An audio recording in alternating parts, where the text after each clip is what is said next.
All right, let's get started. Today we're going to be talking about Morningstar solar charge controllers and inverters for off-grid systems. This is Mark McHenry, and joining me is Technical Sales Engineer Jake Sherry. We'll help answer your questions at the end of the webinar. If you have any questions during the presentation, please type them into the chat box located at the bottom of the GoToWebinar pane, and we'll address as many as time allows at the end. So you can see the agenda in the lower right part of this slide. I'll start off with a brief intro about Morningstar and an overview of solar controllers and inverters. Then I'll cover PWM versus MPPT controllers, efficiency and oversizing, some examples of Morningstar products, and then we'll end with some Q&A. So first of all, who is Morningstar? Morningstar is a U.S. company that conducts business through authorized distributors and dealers all over the world. Since 1993, we've been a leading supplier of solar charge controllers and inverters with the same ownership, management, and distribution partners. We pride ourselves on product quality, reliability, and innovation. And over 3 million Morningstar products have been supplied worldwide since our founding. Each year we exhibit at Solar Power International, Intersolar Europe, and many other solar shows, as well as conferences in Europe, Africa, Asia, Australia, and North and South America. The off-grid power applications that use Morningstar controllers are remote sites that are not connected to the electric grid. So there's no utility company involved. All power has to be generated by a system at the remote site, and this involves batteries and charge controllers. Main reason why people build off-grid systems rather than connecting to the electric grid at a remote site is predicated on cost. It costs approximately $15,000 US per mile of wire to connect to the grid. And this cost can be higher if there's difficult terrain involved, such as mountains, rivers, or forests.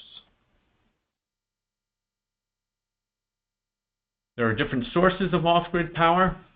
For high power needs, systems using fuel generators are often a good option. One problem with this, however, is the cost of fuel and the cost to transport fuel to the site. Another problem is the CO2 emissions from fuel generators. And then secondly, you see wind and hydro systems are often considered, but not all remote areas have consistent or adequate wind and hydro sources. And lastly, if the power needs are not too high, as in the examples of some of the applications that we're going to see on the next slide, solar, or off-grid solar, is an excellent source of power. And in places that experience a limited amount of sunshine, hybrid systems that combine solar, wind, hydro, and or fuel may be used.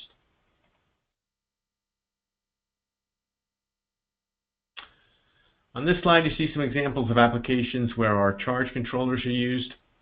In addition to the residential and mobile home systems, Morningstar products are used in industrial applications at remote oil and gas sites, telecommunication sites, also for remote monitoring, traffic, lighting, and railroad sites. These applications differ from the grid-tied systems that most people are used to seeing in neighborhoods, where the homeowners are selling back power to the utility company. And likewise, the solar panels and systems that people see on top of some football stadiums are also generally connected to the grid. So these are not the same as the remote off-grid applications where Morningstar products are used. And the diagrams on the next couple of slides will give you a better idea of how our products fit into an off-grid system. So this diagram displays the controller and other components of an off-grid system and how they're connected to power a direct current DC load, such as the light in this example. And what's happening is sunlight is contacting the solar modules, which convert the solar into DC electrical power that it delivers to a charge controller. And the charge controller regulates the amperage and voltage that's delivered to the loads. And then any excess power is delivered to the battery system, so the batteries maintain their state of charge without getting overcharged. And then during the evening, when there's no sunlight, battery power is used to run the load. And you might notice on the slide that battery is grounded at a negative battery terminal. This is because all of our PWM and MPPT controllers have a common negative ground. Therefore, it's possible to establish a common negative ground for the entire system, and that includes the solar array, the battery, as well as the load. And this meets NEC code requirements for grounding. If you need an equipment ground for any metal parts on a controller enclosure, some of our controllers include an equipment ground terminal lug. Otherwise, for our controllers that don't have this terminal lug, you can connect an equipment ground directly to the controller enclosure. And on the next slide, we're going to take a look at a diagram that relates to loads that run off of alternating current or AC power. If I go ahead and move ahead, this diagram with an AC load looks similar to the previous example with a DC load, except that in this example we've added an inverter to the system that you see right here. The purpose of the inverter is to convert the DC power from the battery to AC power that can be used to run an AC load like the TV that you see on the slide. And you may have noticed that we are connecting the inverter from the battery, not the controller's load terminals like we did in the DC load example. And that's because the inverter can have a high energy surge upon startup, and this high current surge might be higher than the rated capacity of the charge controller, whereas the batteries will be able to meet the high energy surge requirement. And we're going to showcase a pure sine wave inverter a little bit later in the presentation, but for now we're going to stay focused on charge controllers. We're going to go ahead and take a look at the charging stages that controllers put batteries through. This graphic illustrates Morningstar's multi-stage battery charging process. The first stage is bulk charging, delivering 100% of available solar power to bring the battery up to a state of charge of about 80 to 90%.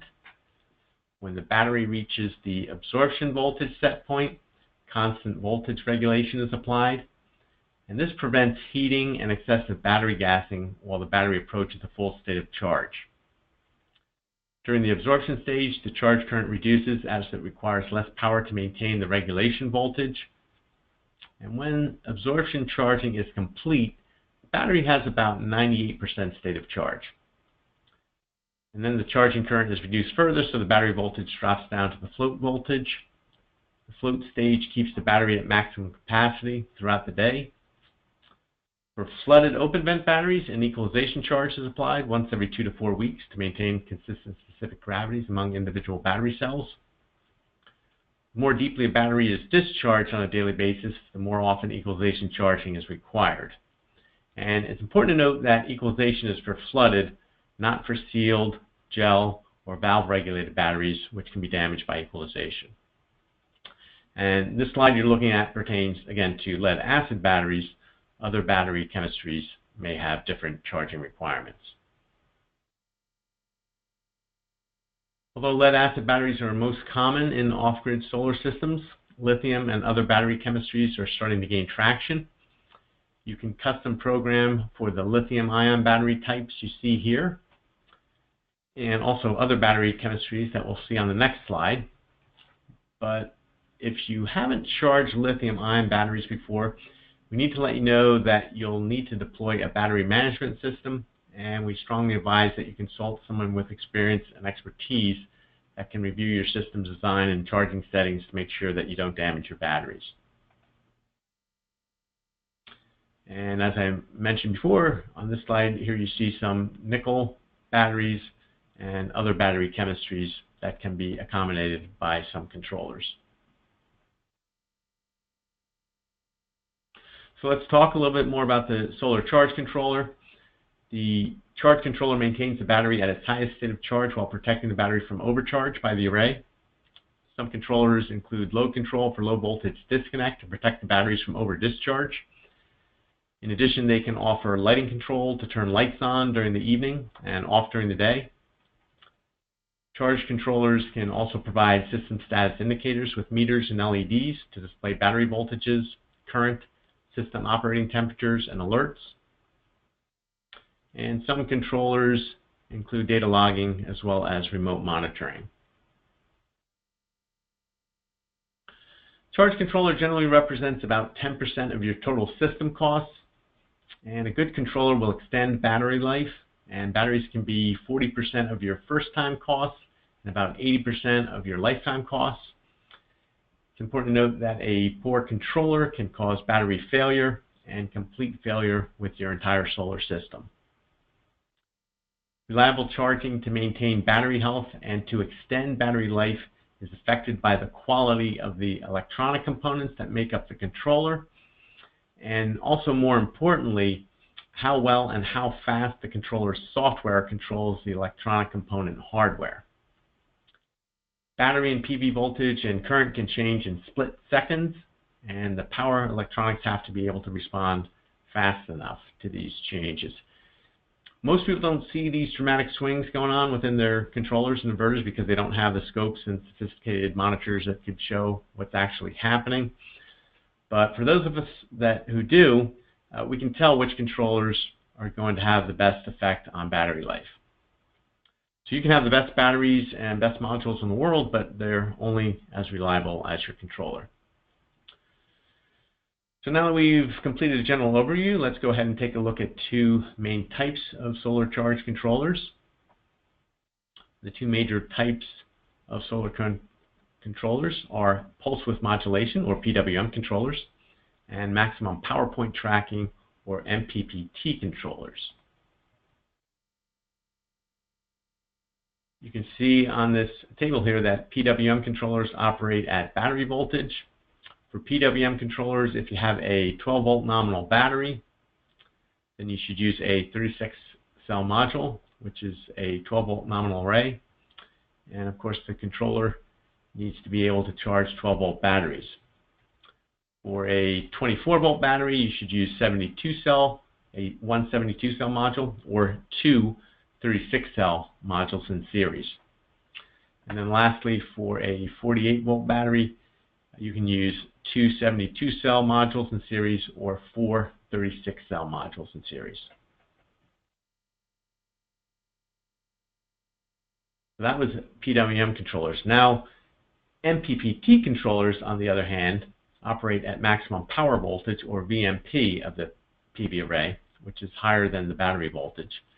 The controller converts the incoming high VMP voltage down to battery voltage, and that charges the battery. And while the voltage leaving the controller is lower, the amperage is higher.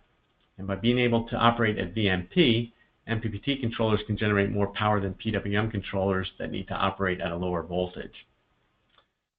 Morningstar controllers include very fast tracking, which means that the controller will continuously operate at VMP during bulk charging to deliver the maximum power possible from a given array.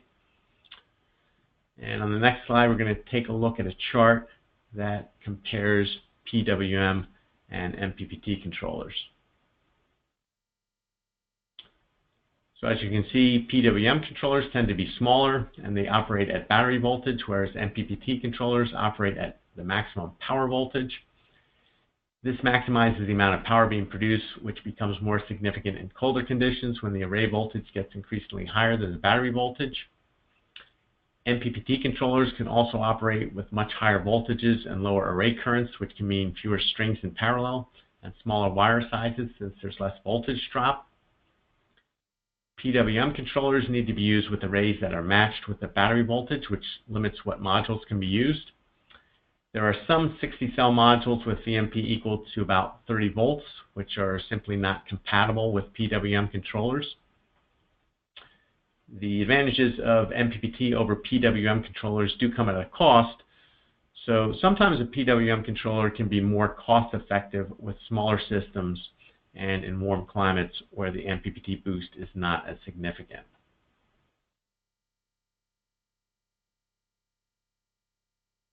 On this slide, you see our family of Morningstar PWM controllers.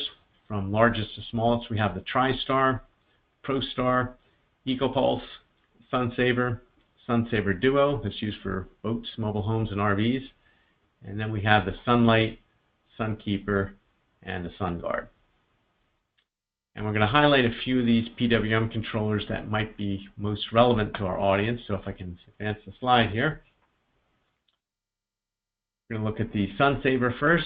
And the biggest differentiator with this Sun Sabre controller is that it's suitable for use in environments where flammable chemicals may be present. So this is often used at remote oil and gas sites to power electrical devices, meters, and process control equipment. This device is FCC compliant, and it's very suitable for telecommunications. Typically, they'd be small telecommunications applications. This device comes in 6, 10, and 20 amp versions for 12 and 24 volt battery systems. It's only about 6 inches long and weighs about half a pound.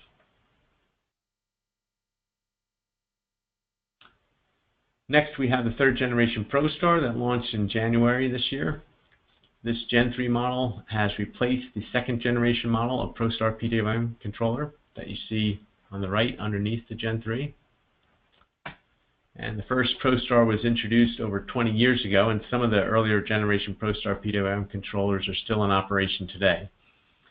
This product can be used in virtually any residential, mobile, or off-grid industrial application. Comes in 15 or 30 amp metered and non-metered versions to charge 12 or 24 volt battery systems. And on the next couple of slides, we'll take a look at all the upgraded features and capabilities that have been added to the 3rd generation model. Unlike the Gen 2, the ProStar Gen 3 has an RJ11 meter bus port. And this enables data logging, and you can connect the Gen 3 to a computer or the internet. Gen 3 has programmable lighting control, 7 standard charge settings plus a custom setting versus just 3 standard charge settings for the Gen 2. You can make firmware updates by computer in the field with the Gen 3.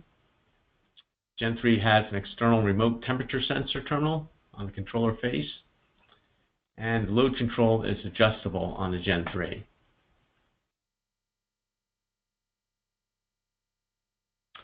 Here are some additional differences between the ProStar Gen 3 and Gen 2. Gen 3 has a protective terminal cover.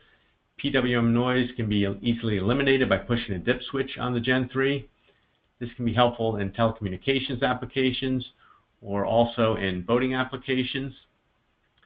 The Gen 3 has enhanced self-test and diagnostics. It's compliant with IEC 62109 and has increased load surge capacity.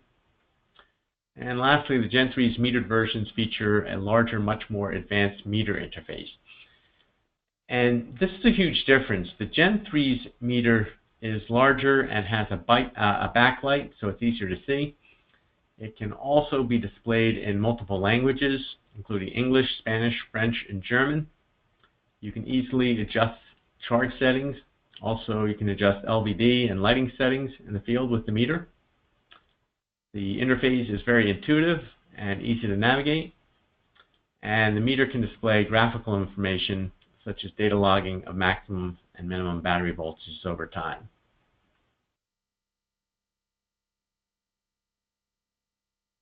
And here we're taking a look at the TriStar.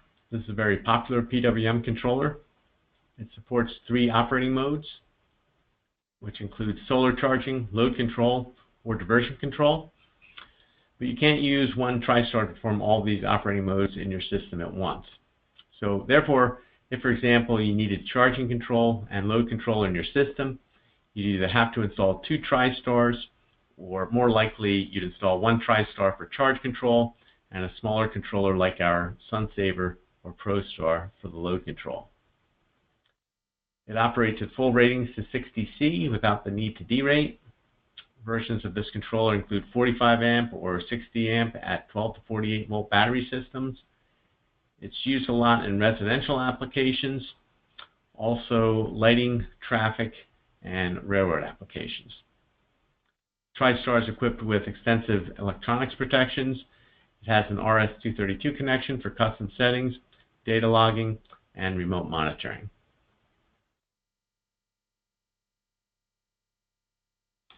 The last 2 PWM controllers I wanted to highlight are the Eco Pulse and SHS controllers. They were designed for residential, rural electrification, boating, and RV caravan applications outside of the US and Canada. Unlike all other Morningstar controllers, they have a 2-year warranty instead of 5 years. If you're looking for a controller that can promote basic charging functionality without the additional features and certifications common to other Morningstar controllers, these controllers can be an economically viable option.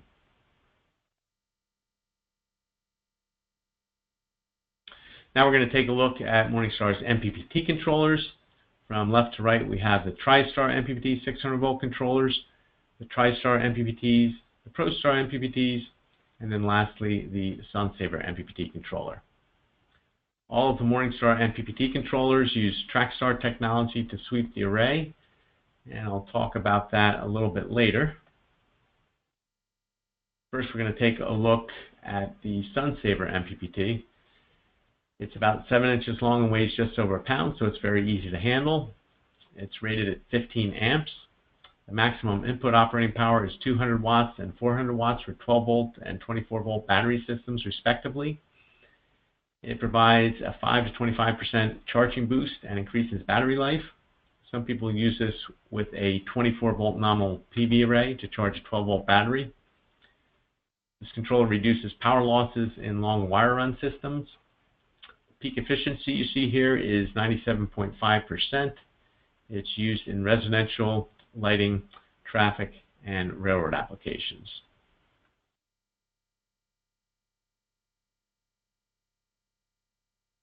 And here we have the newest MPPT controller, which is the ProStar MPPT. You see a picture of a non-metered example on the left and a model with a built-in meter on the right. The non-metered and metered ProStar MPPTs come in 25 amp and 40 amp versions. This device has automatic battery voltage detection, a max VOC input of 120 volts, a very wide operating temperature range, so it can be used in Arctic climates, very cold Arctic climates, and in very hot desert climates. And you see here it has a 98% peak efficiency.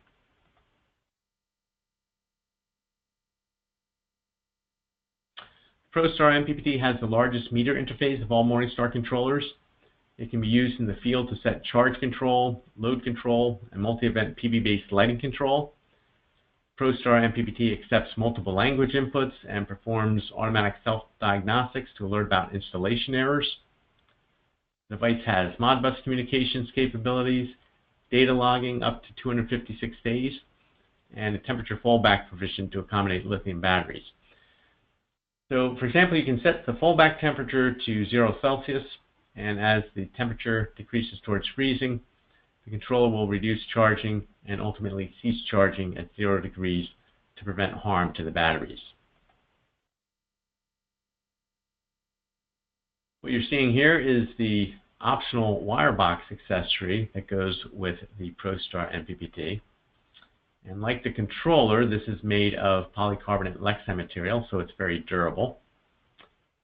Replacing the standard cover of the ProStar MPPT with this optional wire box cover gives you a lot more room for large wires and conduit.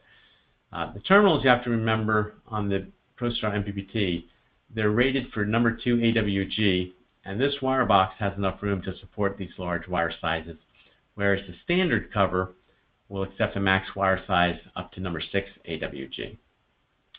Some inspectors may require this cover to reduce hazards associated with exposed wires, conduits, and connections.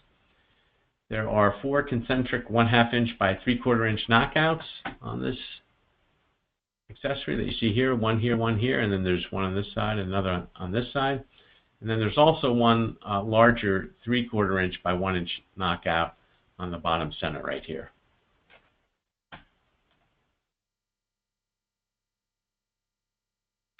And here's the TriStar MPPT. It comes in 30 amp, 45 amp, and 60 amp versions. All versions of this controller support 12, 24, and 48 volt battery systems.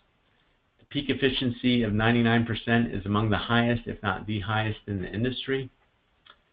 This TriStar MPPT is commonly used in residential, telecom, and railroad applications.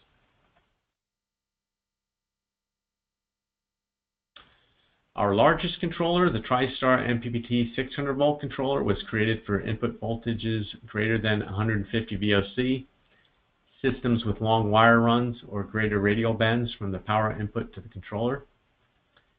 If you need to increase the size of your PV array, you can add modules incrementally without incurring string sizing issues associated with smaller controllers.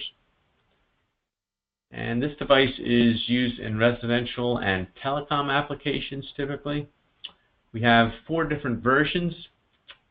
The transfer switch version of this controller is a major component of a solution that provides battery backup power in residential and light industrial grid-tied solar systems.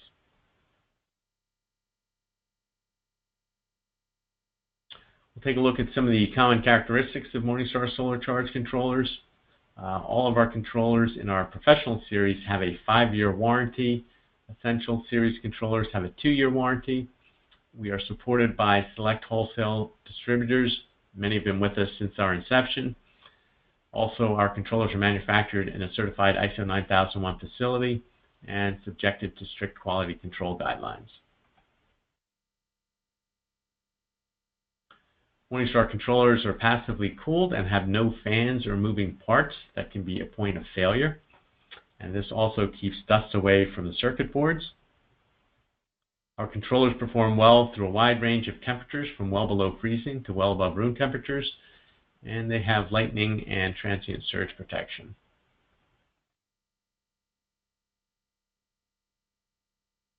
Morningstar is easy to integrate with all types of solar modules, all types of batteries, inverters, and other balance of system components. With factory presets or saved custom settings, our customers often say you can set it and forget it. Environmental protections associated with Morningstar controllers include epoxy encapsulation and conformal coating. To illustrate a point about epoxy encapsulation, I'm going to use an example of our Sun Sabre controller here. In the picture you see now, the cover is on the controller, but I'm going to show you a picture of the cover off so you can see the epoxy underneath it. This epoxy protection that you see right here, this is like hard plastic that completely covers and isolates all the electrical components and the PC board. This protects against humidity as well as airborne particles. And this is a best practice for electrical device manufacturing. Many controller brands don't have this protection, but Morningstar controllers certainly do.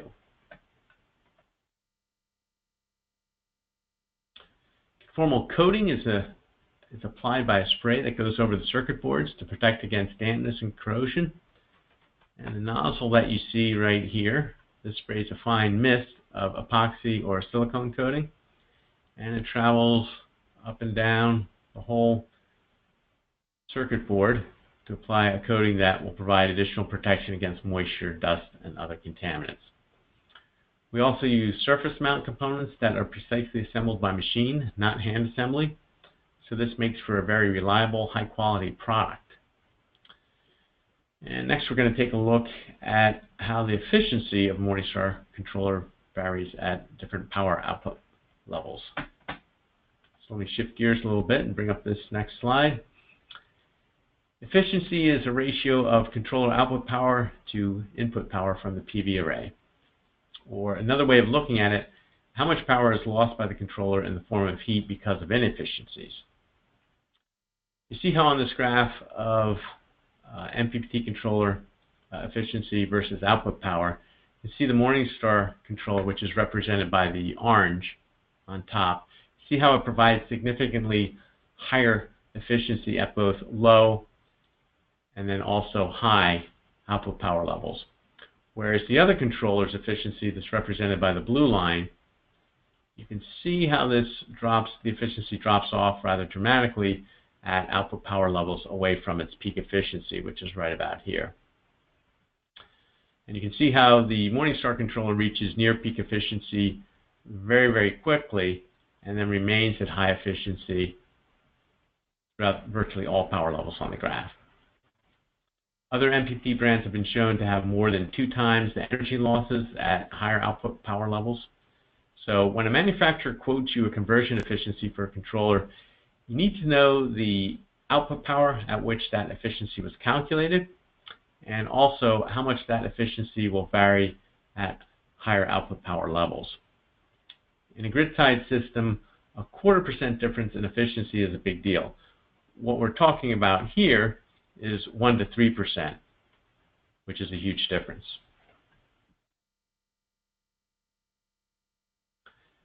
So really you have to appreciate what might otherwise be perceived as a small difference. 99 and 98 might sound pretty similar, but when you're talking about efficiency, it's a big difference. Another way to look at this is twice as much energy is being lost in the form of heat in the 98% scenario. So with that, let me close on the topic of efficiency and go ahead and move on to another topic that involves array oversizing and Morningstar MPPT controllers. So if I just go ahead and move ahead here, the point I'm about to make here about array oversizing only applies to our MPPT controllers, not our PWM controllers. And I'm going to use our Sun Sabre MPPT controller in this example, but this point about oversizing also applies to our ProStar MPPT and TriStar MPPT controller families. So in this example, the Sun Sabre MPPT has a nominal maximum operating power of 200 watts, but using a 240 watt module will not damage the controller and won't cause it to exceed its rated 15 amps of output current. Just bear in mind that you still have to adhere to the other operating guidelines in the Morningstar manual. So, for example, you must never exceed open circuit voltage limits listed in the manual because that will potentially damage the controller. And you can read more about array oversizing in a white paper. That's at the link here at the bottom of this slide. But on the next slide, let's go ahead and take a look at a graphical view that describes what's going on in this example. We'll create a graph of operating power versus time of day for the Sun Sabre MPPT controller that has a maximum operating power rating of 200 watts. And we're comparing performance of a 200 watt module represented by a black curved line to that of a 240 watt module represented by a blue line. And this is an operation on a clear sunny day at standard test conditions and maximum power PMP. If using the 240 watt module, although the power being delivered to the battery is limited to 200 watts, and the red area at the top of the production curve represents lost power, the larger 240 watt module is still harvesting more energy than the 200 watt module as shown in the green area that you're now seeing here. The larger module will provide better production with no power shaving early and late in the day as compared to a smaller module. And in this case, almost twice as much energy is gained in the green area than is lost in the red area. And you get about 12.5% more energy available to charge your batteries than you would with the 200 watt module. Again, this is on a perfectly clear and sunny day, but what happens on days when it isn't clear and sunny? So we're going to take a look at that on the next slide. What you're seeing here is a graph using real array data to depict what happens on days with intermittent sun and clouds for the 200 watt and 240 watt modules. On these days, there's going to be little or no power shaving, and the extra power will serve the battery well with more energy harvest. So on this day, for the 240 watt module, there's less than 1% loss due to power shaving, and that's the energy above the red line.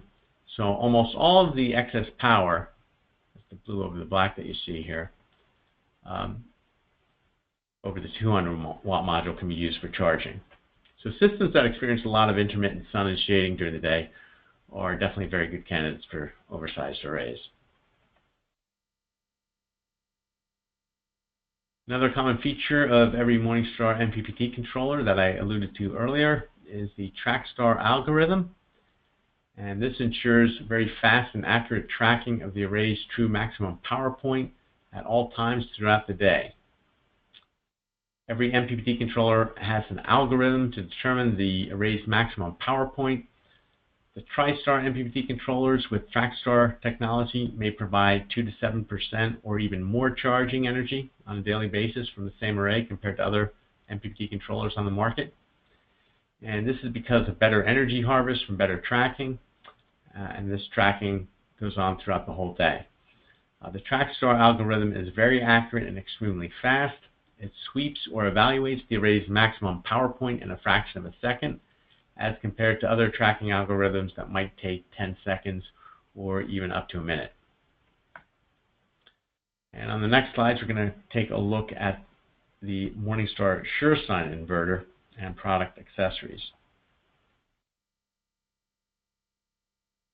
Here you see our SureSign off-grid inverter. It's ideal for rural electrification, telecom, mobile, and marine installations requiring AC power. It has a low self-consumption of 450 milliamps when powering loads. During no load conditions, the SureSign automatically powers down to standby mode and self-consumption is reduced to 10% of operating consumption. This device is available in 115 volts at 60 Hz or 220 volts at 50 Hz output versions. It provides 300 watts of continuous power and has a 600 watt surge. The SureSign has a 12 volt input. It's highly reliable and it's equipped with an environmentally ruggedized chassis design.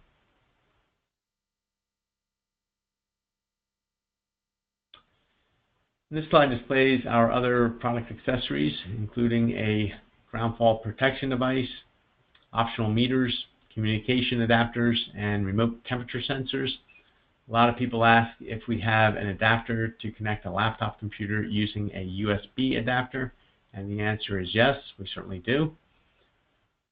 And if you go to our support site, which is support.morningstarcorp.com, and you search for accessory, you'll see a chart that will let you know which accessory is compatible with each Morningstar product. We're going to highlight one of our somewhat newer accessories, and this is the new Ethernet meter bus converter, a little less than a year old. And this Ethernet meter bus converter, or EMC1 device, converts a serial connection to an Ethernet connection, enabling compatible Morningstar products to be connected to an IP network. Also to the internet to facilitate remote monitoring and remote system settings adjustments from almost anywhere in the world.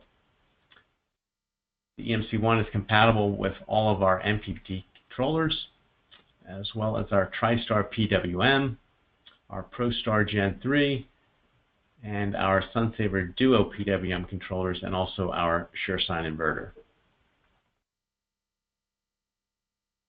You can see in this diagram how connections are made with the RJ11 cord between the Morningstar product on the right and the EMC1 in the middle. And the EMC1 is connected then to an Ethernet gateway, which is typically a router or switch that you see here on the left. So for example, many of you might have legacy Morningstar products that up until now couldn't connect to an IP network or internet. But now if you connect the Morningstar controller or inverter to the EMC1, you can view remotely in your web browser many useful system metrics such as battery voltage, PV current, load current, and faults or errors within the system. And this information is going to appear live in real time, so you'll see data changing without having to refresh your browser. And further, you can use our free MSView software with the EMC1 so you can change your battery charging settings. You can also change low voltage disconnect settings and lighting settings. Every product in MSView has its own setup wizard for adjusting the custom settings. And to make it easier to use MSView, the MSView setup wizard, we created a web page that allows you to download custom setting configuration files. And we'll take a look at that on the next page. What you're seeing here, actually if you go to our website and if you click on the resources tab of our website, there'll be a drop down and you can select custom settings from the pick list in the drop down, and you'll be able to access a page that contains links to product factory preset configuration files for our applicable controllers. And you might only have to change a few settings on the configuration file to match the requirements of the battery brand and type that you're using. So these preset configuration files can save you a lot of time rather than having to start from scratch yourself in establishing the values to input into MSView.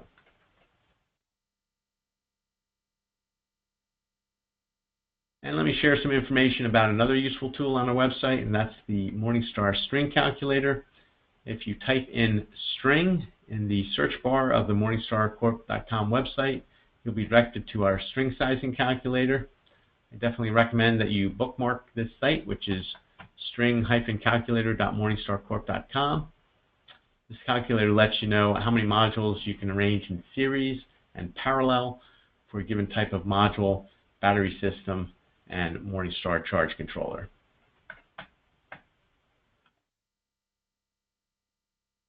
So to sum things up, all charge controllers are not equal. Amperage and voltage ratings differ, and charging algorithms and advanced features and protections vary among different products and brands.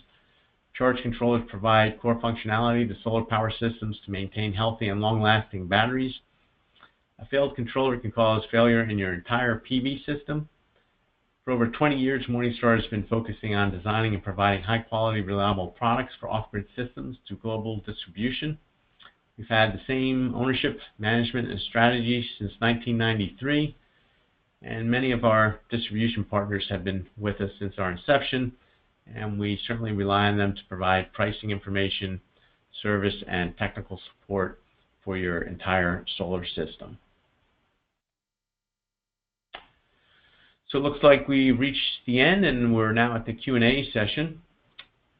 So it's time for the questions. Let me share the questions with you, Jake, and for those of you that are attending, feel free to enter any additional questions in the chat box, and we'll address them as time permits. And if we can't get to them, we'll get back to you after the webinar. So if you're off mute, Jake, I'm going to go ahead and take a look at some of the questions that have, okay, coming in loud and clear. Take a look at some of the questions that have come in. All right, so a question coming in from Stephen. Do you have any solar charge controllers that will work with lithium iron phosphate? Lithium iron phosphate. Sorry. That's all right. That's a good question, Stephen. So as Mark mentioned earlier, we do have a number of custom programmable charge controllers. Those would be recommended as far as compatibility with lithium-ion batteries. There's a number of precautions that you should be aware of. Those are well outlined in a resource that we have on our website. If you just go to morningstarcorp.com, you go under the Resources tab, there's a link called Best Practices by Battery Chemistry, and it outlines many of the precautions or considerations that you should be aware of when working with lithium batteries.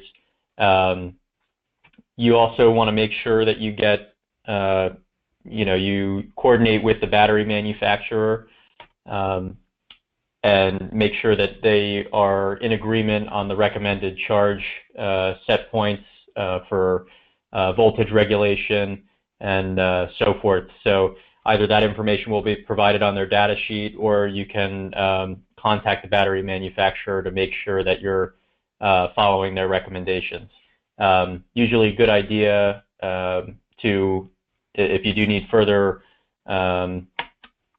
system design or integration support, our distributors can assist you with that as well. Okay, very good. I have a related question. Which is the best Morningstar controller to charge lithium batteries? So that's a really good question. Within the realm of custom programmable charge controllers that we offer, we do have some unique attributes with a few of them. Some features are, just software capabilities. One is available on both the ProStar MPPT and the ProStar Gen 3, the PWM unit.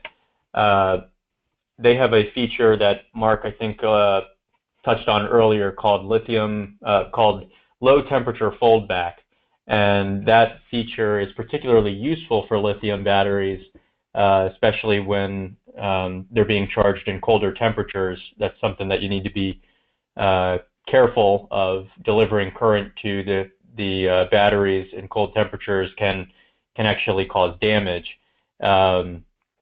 So the low temperature foldback feature or provision, as it's called, allows you to specify both a high and a low temperature threshold, and so that the charge controller, as temperatures start to decrease below the high temperature threshold, the charge controller will actually linearly derate the output current at such a rate such that by the time it reaches the low temperature threshold, all charging will be discontinued.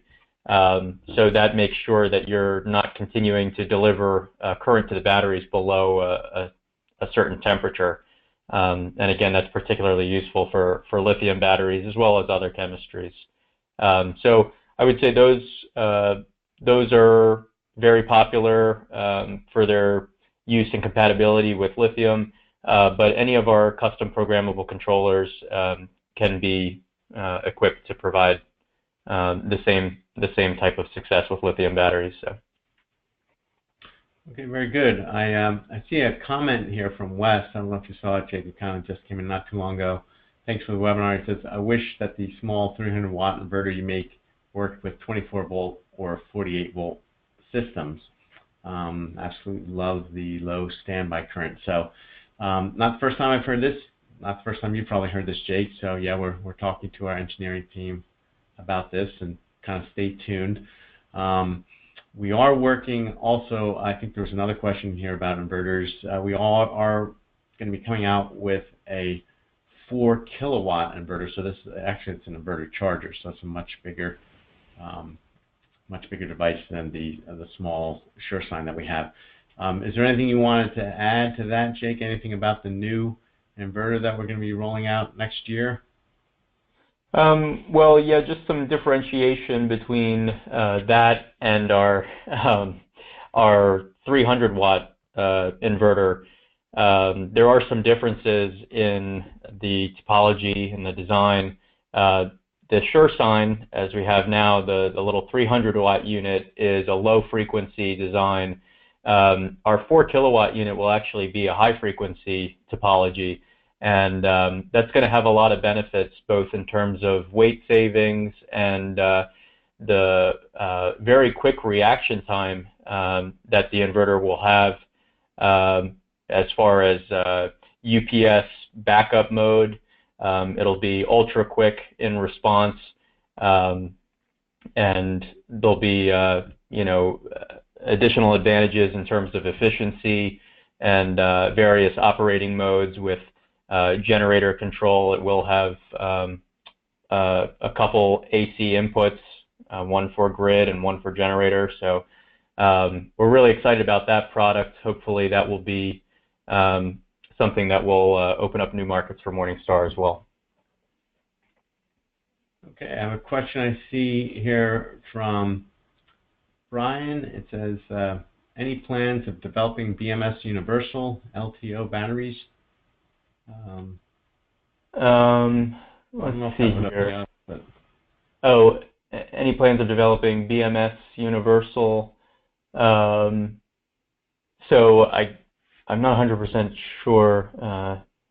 LTO. I'll have to check on that. As far as battery management, if you're asking if we would have any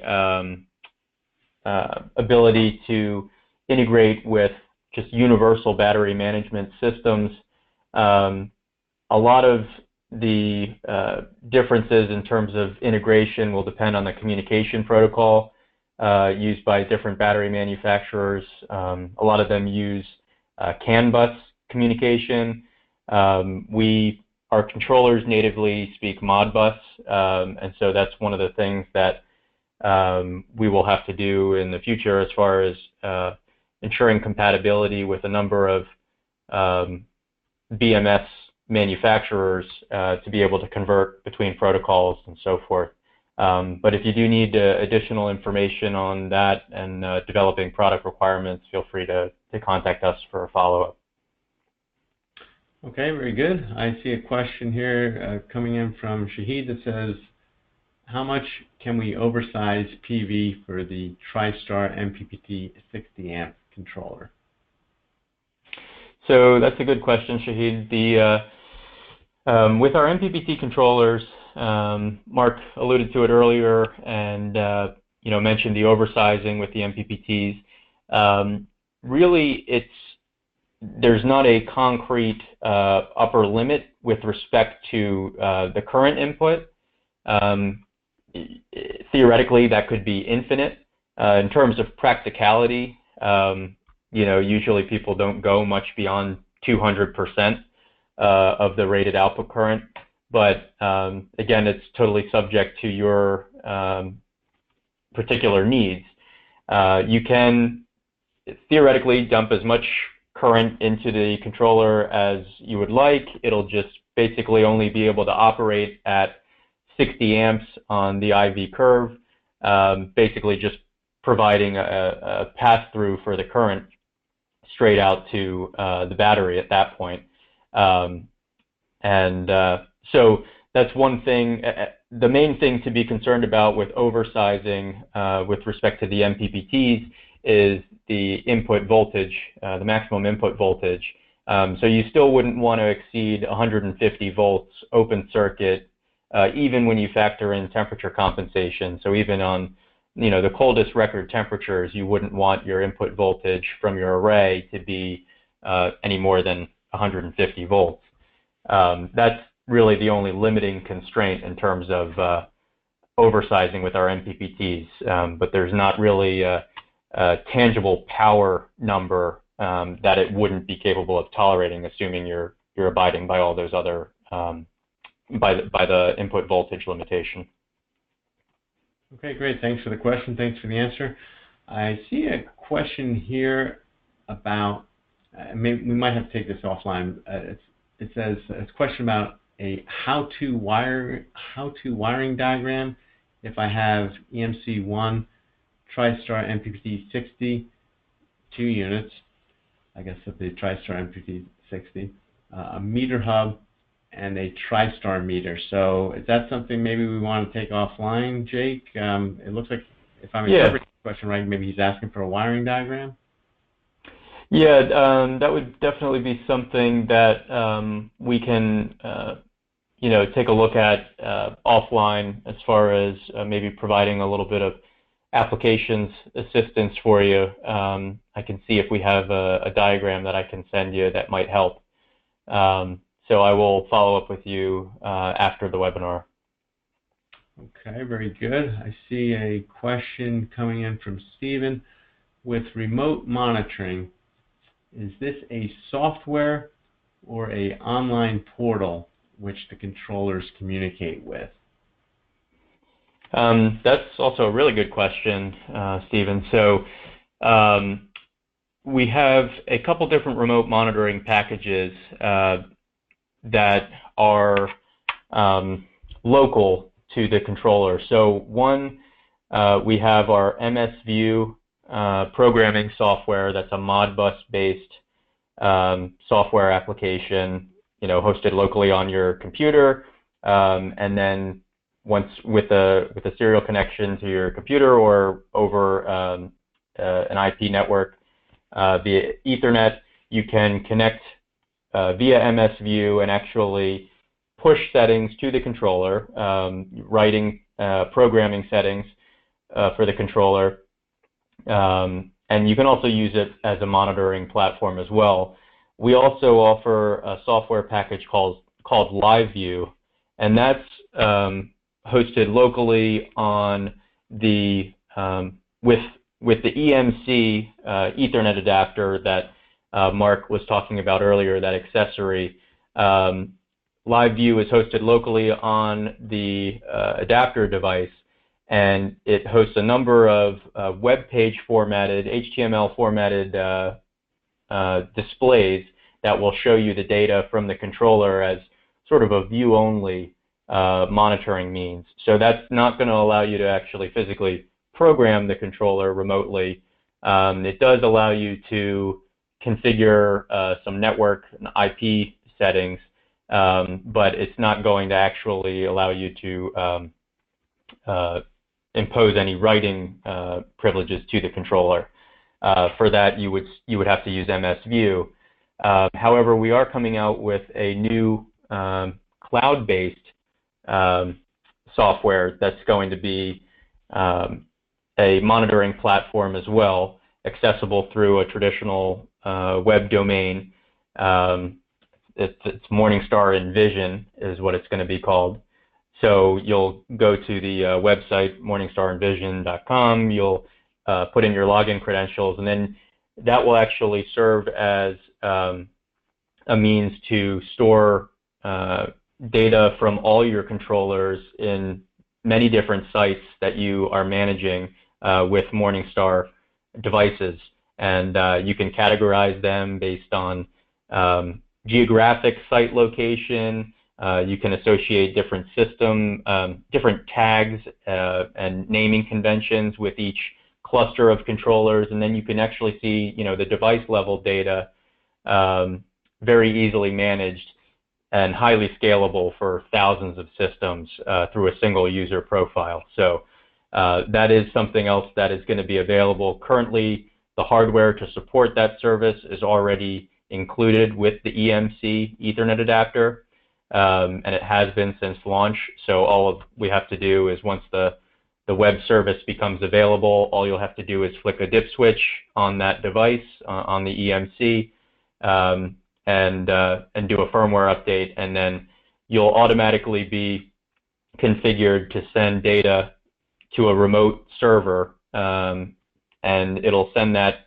data periodically, I think every 15 minutes, back to the host server, and then you can see that data updated. So it should be a pretty nice add-on as well. All right, very good. Shifting gears a little bit, I have a question here that says, do you recommend PWM or MPPT controllers for diversion load control? So with diversion control, typically the diversion control itself is PWM regulated. Because it's a fixed input voltage source, there's no need to have MPPT control on the input. There's no tracking that it's really performing. So typically most diversion controllers are PWM. I know there are other controllers that include some type of diversion regulated output within an MPPT controller, but that diversion regulation itself is performing pulse width modulation. So it's still following sort of an inverse 4-stage charge profile, where you wait until you hit the absorption set point before you start regulating current away from the battery. So typically the diversion controllers are going to be PWM, and as is our TriStar. Our TriStar is the only diversion controller that we offer, but it's very popular for a number of applications. So it definitely comes highly recommended. All righty, we have a question here coming in. It says, when are you going to introduce a 100 amp MPPT charge controller? Man, you guys are hitting us with the good questions here. They didn't ask it, but how about a 200 volt controller too? I'll just throw both of them in as questions. Good questions. So the good news is we are, one is well in development, should be available sometime next year. I would say it will actually be the next generation of our TriStar MPPT. So it's being boosted up to 80 and 100 amps. It'll still support the same 12, 24, 48 volt battery voltages. And it will have sort of new and improved communication features for parallel operation, charge synchronization, the whole lot. I know it's been a long time coming, but we're very excited for that product as well. Should be a nice complement to the 4 kilowatt inverter charger that will also be around at the same time. So you can look for integrated communication between those two products for a well-managed DC-coupled system. Okay, I have a question that relates back to the EMC1. The question is the portal of Morningstar already live? Looks like the last time he tried to install EMC1 and TriStar MPPT 60 amp controller. Okay, so is the portal of Morningstar already live? So I guess he's referring to the cloud service. Yeah, that's that thing. Yeah. Okay. So the cloud service, or what we're calling Morningstar Envision, is not hasn't been launched officially yet. We're still in beta testing right now, but it will be. I think we expect to launch it maybe end of November. Certainly before the end of the year. So if you have the one drawback is, this gentleman mentioned the TriStar MPPT 60 does come with standard built-in Ethernet, native Ethernet, but in order to host the web service, you will still have to have the EMC, because that's hosted locally on that device. The hardware to support the web service is integrated into that device. So even if you have the TriStar MPPT 60, which has built-in Ethernet, you'll still need the EMC1 to access the web service. But you should be able to do that once the announcement is made. Like I said, all you have to do is flick. There's 2 dip switches on the EMC. The second dip switch, I think, is default in the off position. You'll just need to turn that on. So flick the switch up to activate connection with the remote server, and then you will it'll automatically start sending data back and forth. And then all you'll have to do is do a simple firmware update for the EMC1, which you can do remotely anyway. And then once that's commissioned, you're good to go. You can use the web service. Okay, I have another question that says, if you are dumping too many amps into an MPPT controller, what do you do if the wire size is larger than the PV input terminal of the controller? So that's a good question. That's really just a physical limitation to what the controller can accept. So again, in terms of, if you had to put a concrete limit on the oversizing, it would really be with respect to the rest of the balance of system components and the sizing that's available, as far as what are commercially available fuses and breaker sizes and disconnect ratings and so forth, so that again, you are limited also by the size of the copper wire that it can accommodate.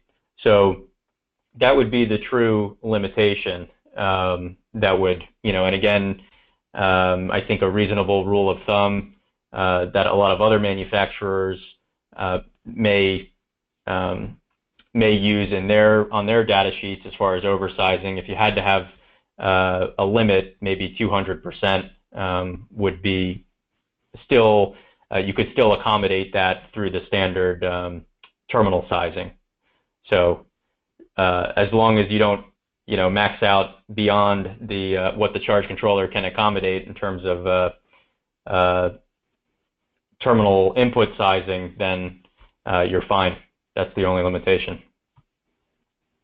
Okay, very good. I think the last question I see is, how does your controller software increase battery life? I alluded to this very briefly in the webinar, but I mentioned that part of it's due to hardware components, and probably to more of an extent, it's the faster responding software. So you want to go ahead and take that, Jake? Yes, you did. You definitely touched on it some. The TriStar algorithm, being our MPPT tracking software, is really what I think sets Morningstar apart from many of our competitors. Not only, like Mark said, not only do we do that very quickly in terms of, doing fast-paced calculations of the maximum power point in just a fraction of a second, but we also do it very frequently to ensure that we're, optimizing the amount of time that we are operating at that true maximum power point. So we'll sweep all the way from battery voltage all the way through to open circuit voltage of the array to find that true maximum power point. We don't get hung up on any local maxima and that are just you know, kind of throwing off your calculations to think that that's really the most you can get out of the array, when in fact there may be a point with higher power output that is available. And so being able to distinguish and have some inherent logic to be able to identify the true maximum power point very rapidly and very frequently to adapt to changing conditions at the array. If you have you know, a tree branch that falls and temporarily, you know, knocks out one of the cells, or if you have just partial shading from, you know, a frisbee that's thrown across the array, anything like that, we're sweeping frequently and fast enough that we can adapt very quickly, so that even in times when sunlight is, you know, harder to come by, that we salvage every minute of it that we can to squeeze the most out of the array as possible. So that's really what our software helps us to do. Okay, well, thanks for that question. Thanks for the answer. And I believe we've covered everything here, Jake, so I'm going to go ahead and forward to the last slide. And let me go ahead. This is the thank you slide. And you can see at the bottom here is our website address. So if we did not cover anything and you need to contact us, just feel free to go to morningstarcorp.com. Upper right part of our website, you can contact us if you have any additional questions or need any other information. Just feel free to contact us. Otherwise, we're going to wrap up the broadcast. We'll see you next time. And this concludes the broadcast. Have a good day. Thanks, everyone.